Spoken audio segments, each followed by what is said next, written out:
Welcome to second episode of the Ride Along powered by Turtle Wax. Today we have the man Money Biscuit in the hizzy, well in the carsy.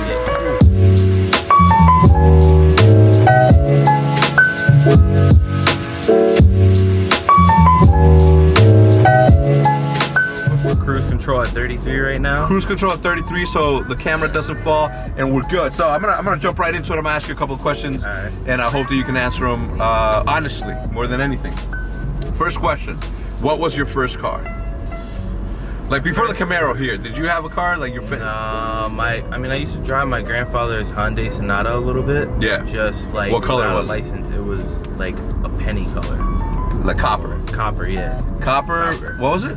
A Hyundai Sonata. A Hyundai. All I right. used to drive it before I even got my permit and stuff. I used to drive it without a license, like in Nevada. Yeah. Just messing Just around cruising? in the streets. I'd be like, come on, let me take it to the store. I think I saw a video. Did you crash into a whole bunch of people and say that you wanted to do hood rat shit with your friends? No. And smoke cigarettes? That wasn't you? All right, cool. Just making sure, just clearing it up. All right, so a copper colored Hyundai Sonata. Yeah.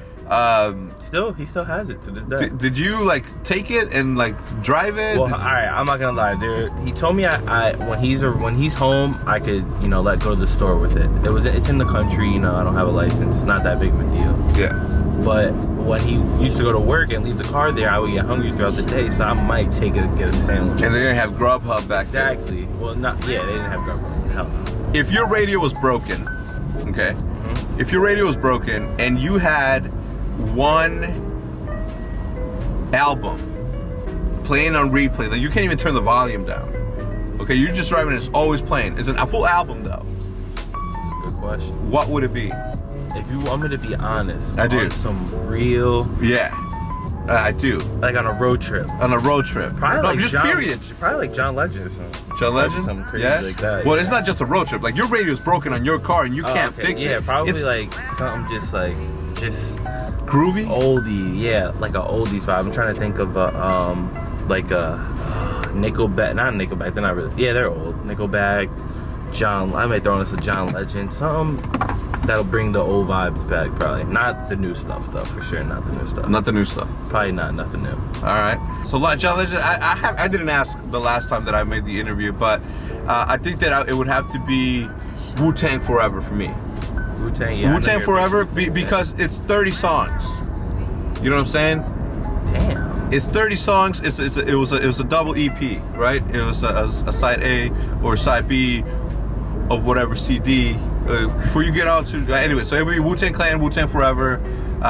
It takes you through a journey. You know what I'm saying? It takes you from them making a statement and then ending it with them being successful and being at the pinnacle of their careers in live at the MGM is what it's called. It's one of my favorite songs. For real? Yeah. So ill. All right, now non-relating to girls. Okay, what is the best memory that you have in a car? The most memorable memory that you have in a car.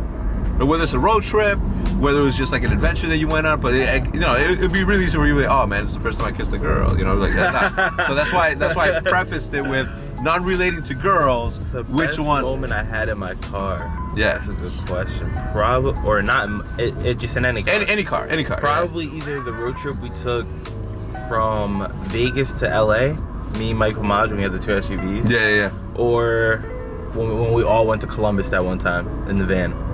All right, that was probably the best time. Tell me why the Columbus one was good going there and why it wasn't coming back. Because so going there, everyone was happy. Everyone had their own seat. We had room. People were sleeping. We were eating, talking, stopping. It was a great time. Yeah. Laughing.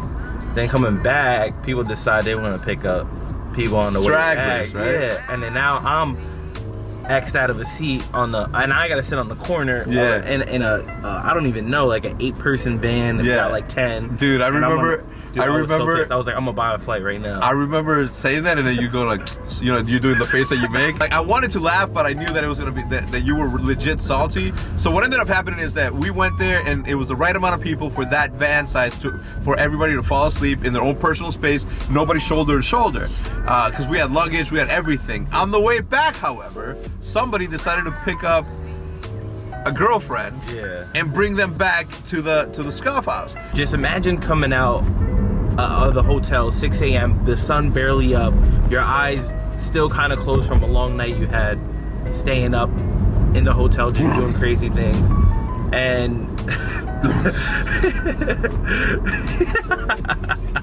it's like you're kicking. But yeah, go on. Yeah, and then my seat was taken, so I had to sit on the edge and like face the window to all the way home, 6 hours. Yeah, it was. I remember like looking at you and thinking, I'm like, man, he's uncomfortable. You know, I was like, I'm about to get a flight. Yeah, and it would have been like $100 to Columbus. You should have. I have so many, but one of the ones that sticks out, like if I was to go transport myself back to when I was a little kid. I remember the first time that I went to Disney. We were living in Mexico, and my uncle, who on my dad's side, my dad's brother, lived in Los Angeles, and he told my grandma, like, hey, bring Hector and Bianca, we'll take them to Disney, and then you guys can go back.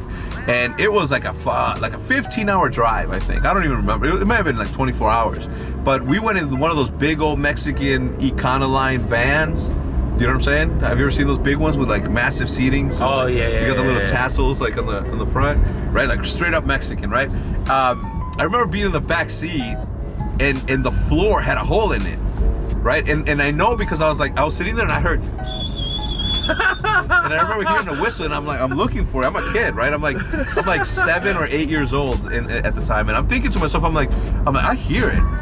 I hear it, and I started looking around, and then I lift the mat. It was like a mat, like a placemat. I lift it, and there's a hole, and all I see is like street, right? There's a hole that you can see all the way down to the street, and I'm thinking to myself, I'm like, oh my god, if I gotta go to the bathroom, I'm gonna go through here, bro. I wake up. Tell me why I wake up at like 12 at night. Okay, everybody's sleeping except for the driver. I don't even remember who the driver was. Tell me why I wake up and I'm like, I gotta pee, and I'm like, oh my god. And in my head, I could have said, I'm like, hey, I gotta go to the bathroom. He would have pulled over, but in my head, as a kid, I'm like, holy shit, I gotta do what I said I was gonna do. Right down the hole. I won't go into details, okay, but mission accomplished. Nobody woke up, nobody saw it, nobody to this day knows that I did that. Yeah, but that's crazy. Peeing out a moving car was mad funny. It was good. Anyway, that's my story, and that's gonna do it for this episode of Ride Along. Thank you for tuning in. If you guys enjoyed the video, please remember not leave without leaving a like. Huge shout out for Turtle Wax for allowing us to, do creative stuff like this one. Although it's not that creative, but it's creative enough for us. Thank you. We'll see you on the next one.